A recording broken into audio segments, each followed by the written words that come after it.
Hi there and welcome back to my channel. This is Sean, the Honest Book Reviewer. In this video, it's all about horror. It's my top 9 horrors I've read this year in 2023. Some of these books are by the same author, but I enjoy them very much. So here we go. The top 9 horrors I read in 2023. The first book I want to mention is Holly, written by Stephen King. Of course, it features Holly, one of the best characters Stephen King's written of all his books. I like the whole book so much, and Holly is a brilliant character. She's so well balanced. It can't be easy to write Holly as a character. I think it'd be so easy to make her unbalanced, to get certain aspects of her and just make them bigger than they should be. Overall, this book has so much more to offer. The villains in this story are brilliant. They're so creepy. They feel real. They feel like they could be really happening, these villains. But we get those villains explored in this story very deeply. Get to understand them more, understand their motives. We understand what they do. We understand how they do it. And all the things we get to see about these villains is just creepy. There are many moments in this book where I was cringing because it's just so creepy what they're doing and the way they do it and just the enjoyment they get out of what they're doing as well. But Holly as well is brilliant. I liked her journey of investigating this crime. And I should say in this book, it's not paranormal at all. It's all just about a real crime with real people. There's no supernatural elements, there's no magic, no creatures. It's all just kind of situational horror, and the horrors around these two villains that are killing people. I enjoyed it so much, the mystery around it, the setting, the characters, the overall structure of the plot as well. It just worked so well. I think this book is brilliant. I think this should be one of the best books of the year. The next book I want to mention is Little Eve, written by Catriona Ward. This book is just perfection. The atmosphere in this story is so rich. It's very dark in nature. It's almost gothic in nature as well. But the situations in this story are very gripping, very engaging, and also very chilling. All the characters in this story are brilliant. The overall structure of this book is so well thought out and planned. It's a brilliant book in my view. Underneath all the horror elements going on, underneath all the darkness, is also a mystery. The mystery about who is responsible for a mass murder. So at the very start of this book, we get a scene of a mass murder. Somebody arrives in an isolated house, the castle really, and everybody on this scene is dead except for one person. Who is that person who's alive, and what's their story? So we find that out as well.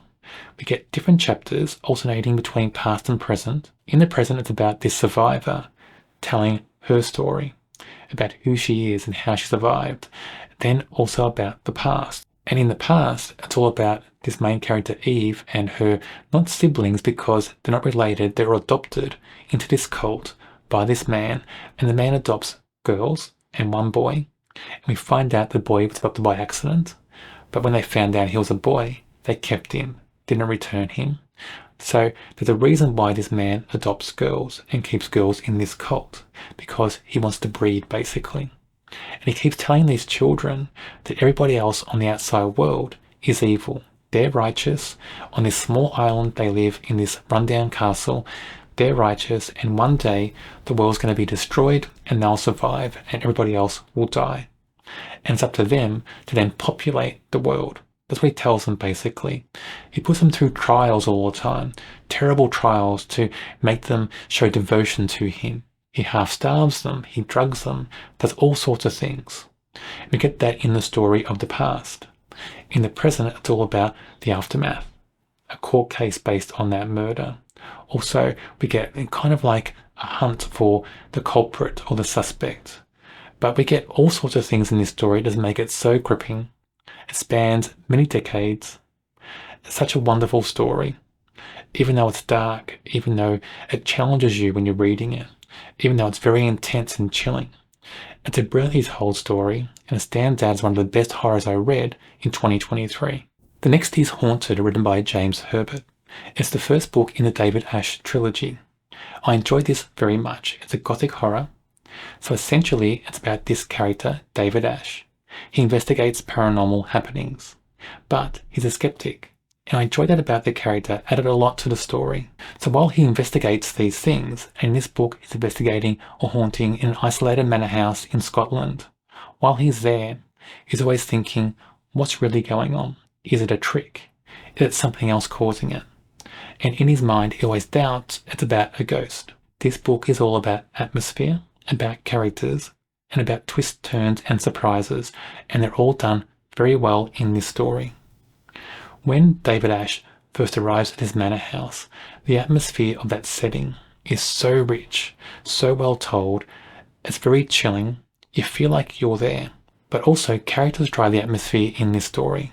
It's all about people who live in this manor house.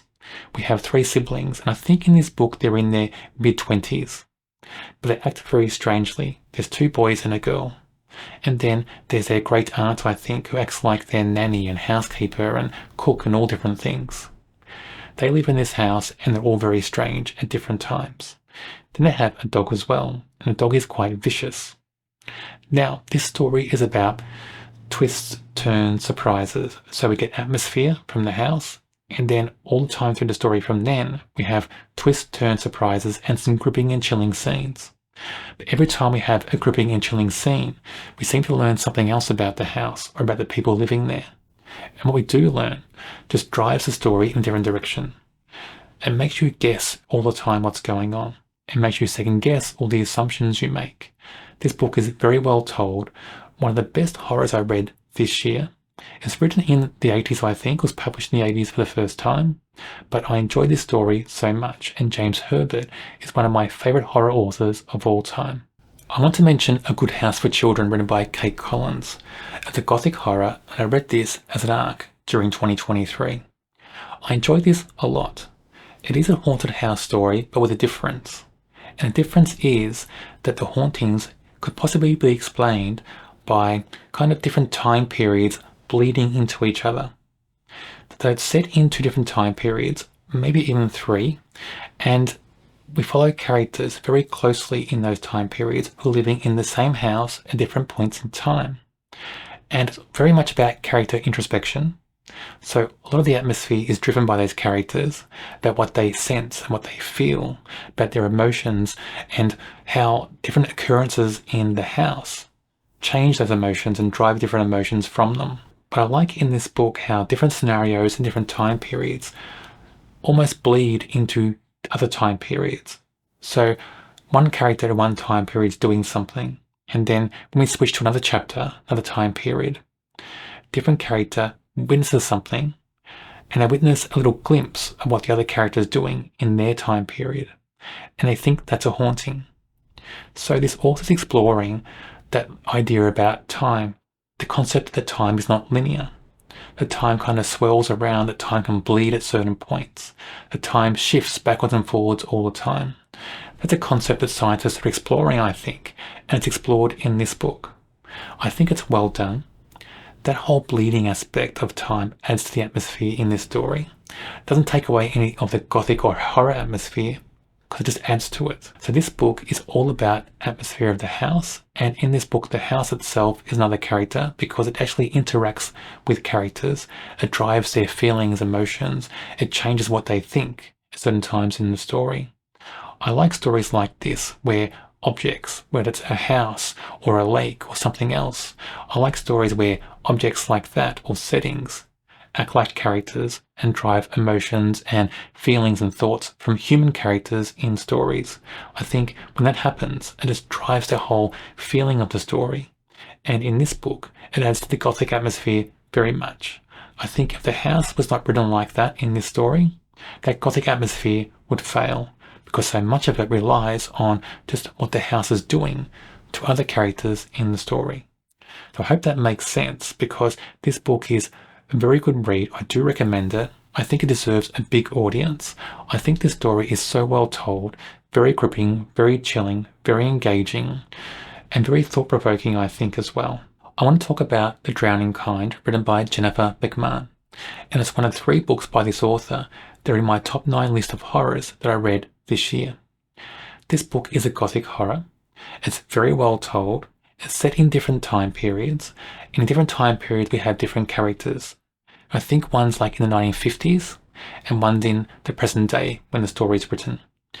I enjoyed the 1950s in the past. I enjoyed that very much because it's where the most changes happen.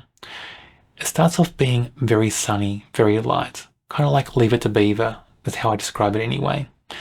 The main character Ethel, everything's happy. She loves her life, loves her husband, loves doing things for people. It just feels like her life is so sunny and happy and bright.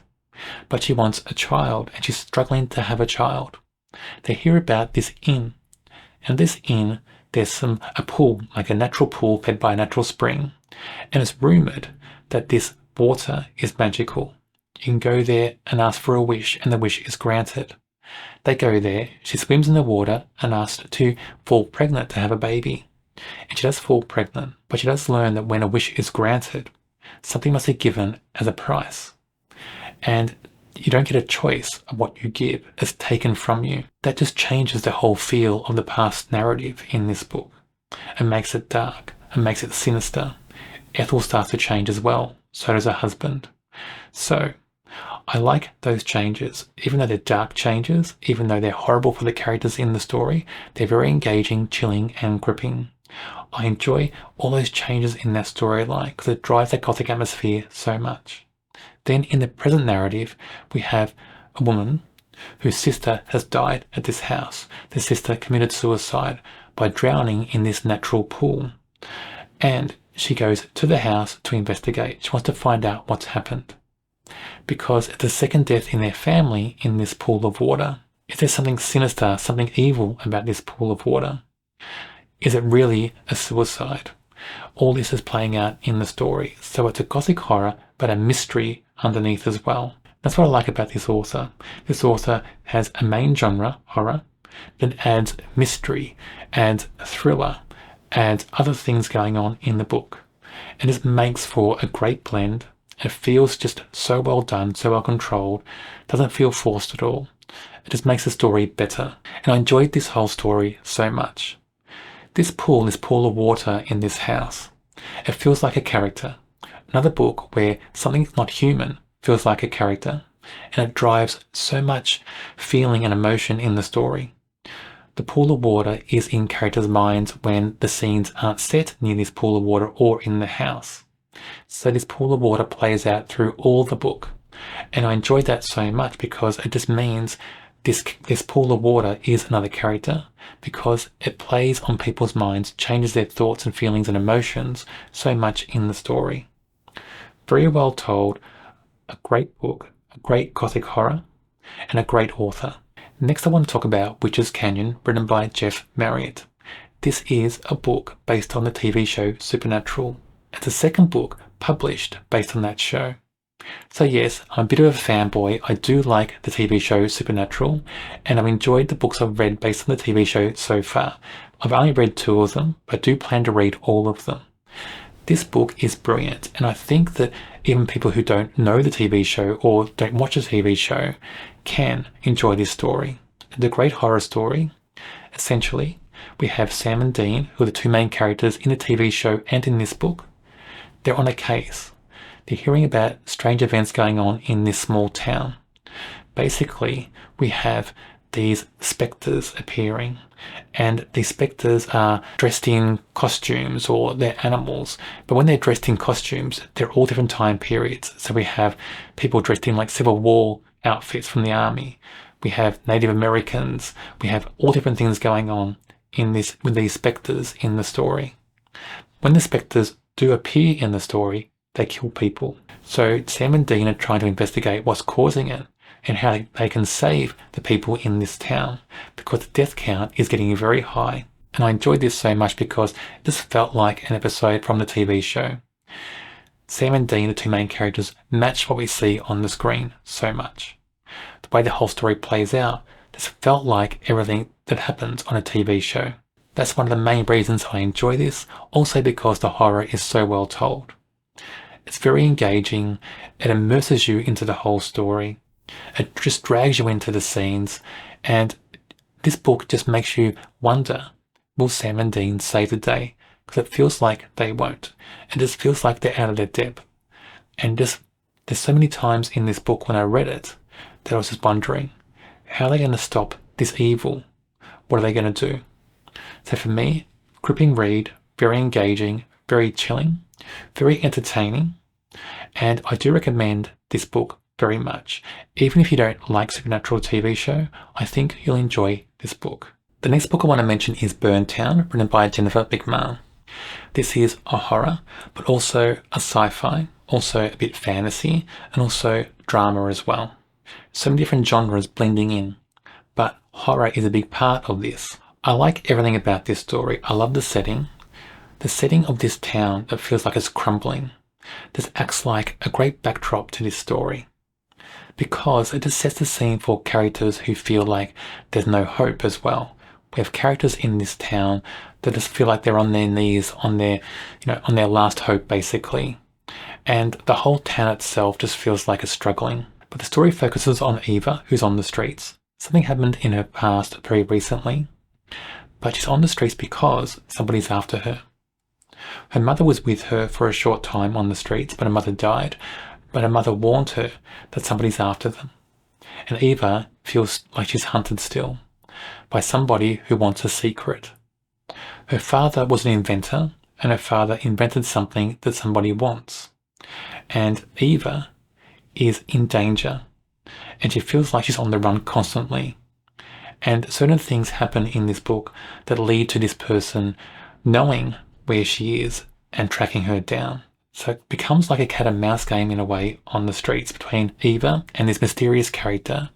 She doesn't know who the mysterious character is, who's after her, and that just adds to the tension and the horror parts in this story. But there's other things going on as well. We have other characters who become main characters, 2 of them, and they have different things going on in their lives, but their storylines all merge in this book.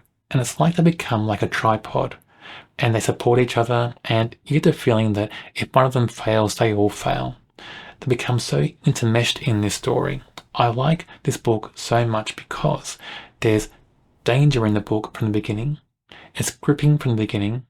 It feels so real. And the reason it feels so real is because of the background of the town and the characters. Both of those things make this book just feel real. So even though there's horror going on and things going on that feel over the top from real life, the characters and the town, this whole setting in the story and atmosphere in the story makes everything feel so real. A very good book. I recommend this so much. I recommend this author so much. I think more people should go out and read this author if you haven't already. The next book is The Enemy, written by Charlie Higson. This is young adult horror. I enjoy this a lot. It's basically a zombie story, but with a difference. And it is the first book in a series. I've not read the rest of the series yet, but this book is so gripping, so engaging and thrilling and chilling. I want to read all the series. This book is set in a dystopian world where everybody over 14 years of age either died or became this sort of creature, a zombie-like creature. So it's all about these children under 14 years of age who are trying to survive the best they can. They're in a world that's dangerous. I mean, there's no electricity, there's no computers, there's no running water. They're just all trying to survive as much as they can. But there's so many threats out there. And these creatures are still out there, the creatures that could hurt them. I enjoyed this so much from the very first page to the end. It's very fast paced, doesn't let go. This author also just kills characters off at a whim basically, even main characters. So you get hooked on characters and then they're dead. It's that type of book. And I get a feeling that's going to happen all through the series. But there's so much to like about this series. The way the world's described is so well done. The creatures in the world, the evil creatures trying to kill these kids, are so chilling. They're also very engaging. And there's things going on with those creatures as well that make them more dangerous. You find out things about them as the story progresses. So you're just wondering about that danger element, how it's going to build up in the series as well. I like this book a lot. For a dystopian horror, it just is so well told, and I don't know why this series is not a TV show or something yet. It should be, because it's brilliant in my view. The characters are described so well, they feel real. They do feel a little bit above their age in the book, but I get the reason why. What's happening to them usually happens to adult characters in stories. So you have kids who are faced with these situations that adults are usually faced with.